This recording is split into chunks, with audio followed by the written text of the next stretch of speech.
Welcome to Lockdown, Season 2, Episode 7 of Petroma Therapy. We're in lockdown in Texas. We're in lockdown in Europe. We're hearing words like pandemic fatigue.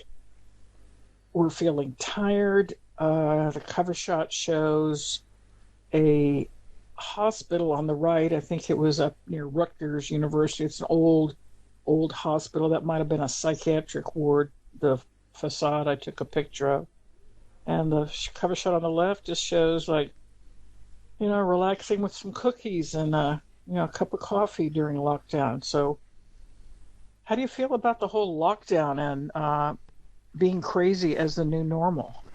Well, the word itself, the lockdown, I didn't get to hear it very often before it all started. I heard it only once. I think there is this movie. I liked it. The Edge of Tomorrow, it is called, and there was a scene where who's the American actor? Tom Cruise. Yeah, Tom Cruise says.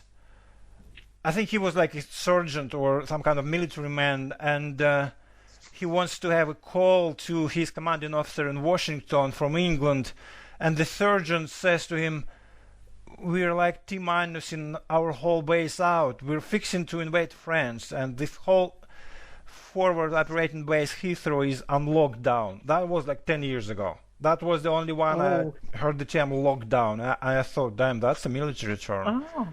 And then here we are. Yeah. Yeah. How Well, do actually, you? I had several unhappy occasions to hear lockdown. I've been like a college teacher for some years, and I'm living in Dallas now. But when I was living in Houston, it happened in Houston and it happened in Dallas. Dallas is where JFK was shot, and the building that I teach in used to be old Sanger Harris. It was like a department store, but it's been repurposed into a community college. And people in Texas like guns. They like to shoot people. They like to shoot each other. That guns are big in Texas. But several times we get an announcement over the loudspeaker: "Please go into lockdown." Mm-hmm. And if I'm there just teaching about the Metamorphosis or talking about Edgar Allan Poe, and I have a computer classroom with say 20, 25 adults sitting at computers, and then lockdowns, I just say to the students, "Please crawl under your desks."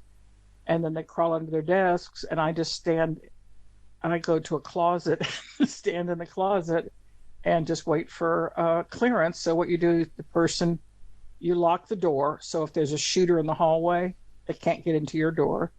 And then I always tell students to bring snacks to my class, because all kinds of stuff goes on. So I just, I had a bag of Cheetos and some chips and stuff. So I just stood in the closet and ate my chips. And about 20 minutes later, they swept the building. They call it sweeping the building with dogs and everything to get the criminal out, the shooter out. That happened in Houston and in Dallas at several different colleges. So once they passed open carry, where people could bring guns if they're registered onto public property, and a community college is public property. So I've been in lockdowns a couple, 2 or 3 times, and it's real and it's scary, but it's different than the lockdown we're in right now. The lockdown that we're in with the pandemic, it kind of is like being in a Kafka novel, like the Metamorphosis. Franz. Right. You cannot believe it. I think personally, I've already overcome disbelief, and maybe what follows is the anger, probably, or sadness, or acceptance. I don't know what are the stages of emotion we experience. I think drinking is one stage. That one too. No, you're no denial. Yeah, denial is one. Probably. And then there's negotiating, and then there's But in every situation there are silver linings, right? And I'm trying to think. I remember you told me once you had a friend of yours, he was probably a preacher, he said that he'd like you to tell him not what upsets you, but what makes you glad or what makes you good. And you said, "Oh yes, that's why I'd like to say, what are the silver linings we might have here?" And I don't know. Personally, I think I spent less money on transportation like an example, Oh, right? yes.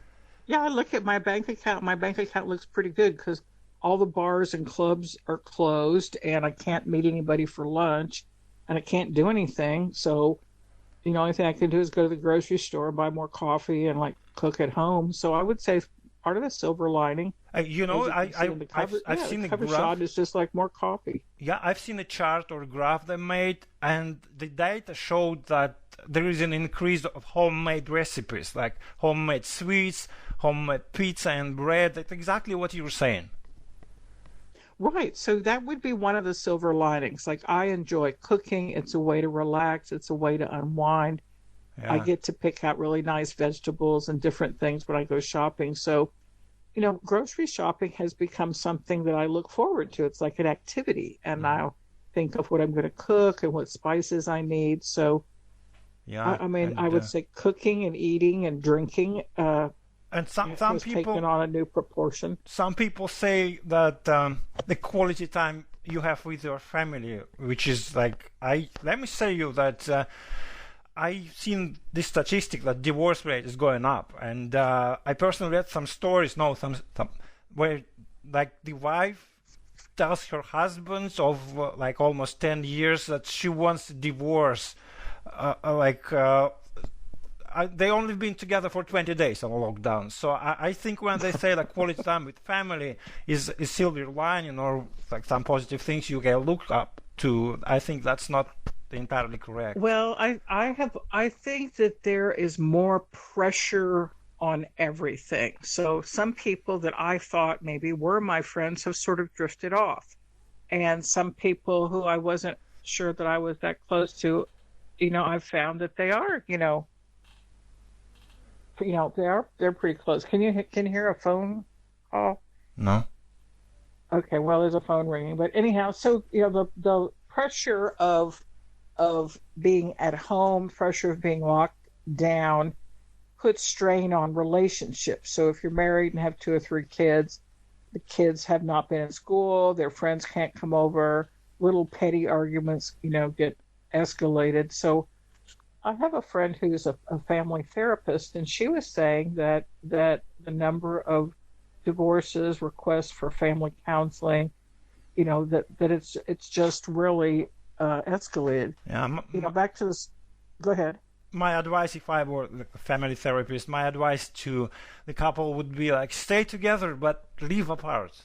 That is the silver lining. And you know Stay what? together but live apart. Yeah. Yeah, speaking of, like, you made me think, how do I feel? I told you before that I feel like I'm being retired. Like, this is my retirement preview because, like, I'm working from home now and I'm getting a Yeah. preview of what retirement life might look like. And that is, I don't know, if silver or gold lining. Right. Well, this expression pandemic fatigue, like we thought it was going to be a temporary situation, and being at home, being locked down, being trapped with your family, even people that you love get to be annoying, and little things just make you crazy. I have a friend who was arguing with her husband about, he has one of these armchairs where you sit in the armchair and you pull it up and you rest back there, and he doesn't like to get out of his easy boy to go get snacks, and she said that like that's making him crazy. Now they're not going to get a divorce, but if you think about this, the story of the Metamorphosis, which was written in 1915, this young man wakes up to discover he's been transformed into a bug, and then it's the story of how his family and how he can't go to work and how they relate to him. So part of the lockdown is like, what are we going to do with our family? What are we going to do with our friends? What are we going to do with our money? And it gives us the opportunity to examine those things. Yeah. And Yeah. I think that there's some struggling to adjust, but somehow we're doing it. Yeah. I mean, what else is there to do, right? Catching up on reading and maybe Netflix too. And it's not like we're Yes. just sitting staring at the walls if we have like ebooks and TV sets. I don't know. Well, like with retirement, like you said that like you spend quite a bit of time commuting. So now you have all that time free. I have some friends that live up in New York and Chicago, Baltimore, like big cities, and they're at home working from home. So that hour and a half going to work and coming home, they have 3 more hours of their life to spend with their family. Absolutely. And So, not only the family, but also the pets. I think the pets benefits most here because the dogs going on more oh walks. And I yes. have cats personally. They get much more attention these days, I tell you. Oh, yes, yes. A friend of mine has a little chihuahua that he takes on walks, and he said that the chihuahua was having an anxiety attack when he went back to work briefly as a bar manager. But, in Dallas, everything's pretty much shut down, and, I just have recently heard there's a shortage of the general flu shot. I went ahead and got mine done early, just the general flu. But we're looking in the fall into the holidays. We're looking into Christmas, Hanukkah, the New Year. And, 2020, I'm just trying to figure out how to get through today and the next couple weeks. There's still a lot of 2020 out there. Yeah, we have that 2 months, and I think I told you that before, that I think a season finale will be like absolutely surprising. Maybe the aliens will show up, or I don't know what's gonna happen.